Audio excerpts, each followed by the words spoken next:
Welcome to Information World's Channel Presidents. James Madison.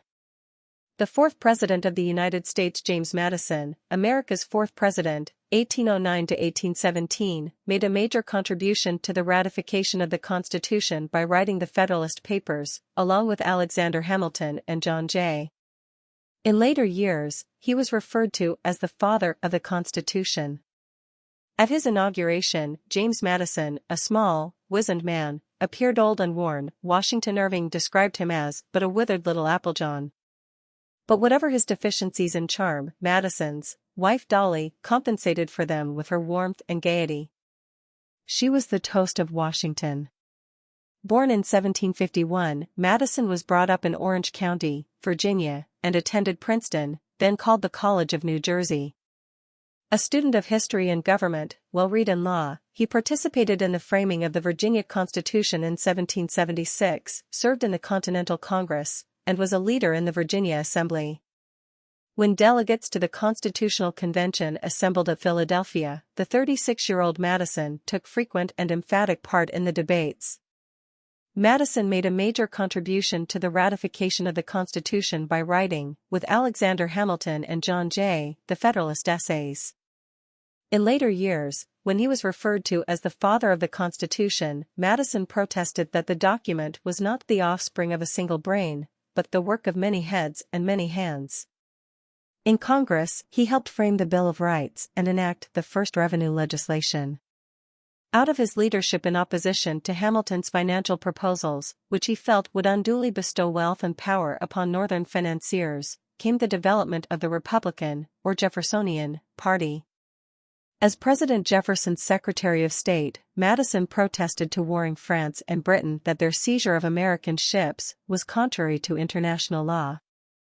The protests, John Randolph acidly commented, had the effect of a shilling pamphlet hurled against 800 ships of war. Despite the unpopular Embargo Act of 1807, which did not make the belligerent nations change their ways but did cause a depression in the United States, Madison was elected president in 1808. Before he took office, the Embargo Act was repealed. During the first year of Madison's administration, the United States prohibited trade with both Britain and France. Then in May, 1810, Congress authorized trade with both, directing the president, if either would accept America's view of neutral rights, to forbid trade with the other nation. Napoleon pretended to comply.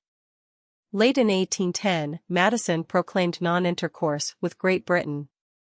In Congress, a young group, including Henry Clay and John C. Calhoun, the War Hawks, pressed the president for a more militant policy. The British impressment of American seamen and the seizure of cargoes impelled Madison to give in to the pressure. On June 1, 1812, he asked Congress to declare war. The young nation was not prepared to fight. Its forces took a severe trouncing. The British entered Washington and set fire to the White House and the Capitol. But a few notable naval and military victories, climaxed by General Andrew Jackson's triumph at New Orleans, convinced Americans that the War of 1812 had been gloriously successful. An upsurge of nationalism resulted. The New England Federalists who had opposed the war, and who had even talked secession, were so thoroughly repudiated that federalism disappeared as a national party.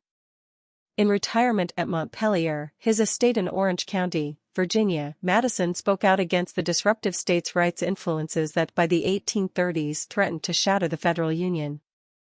In a note opened after his death in 1836, he stated, "The advice nearest to my heart and deepest in my convictions is that the union of the states be cherished and perpetuated."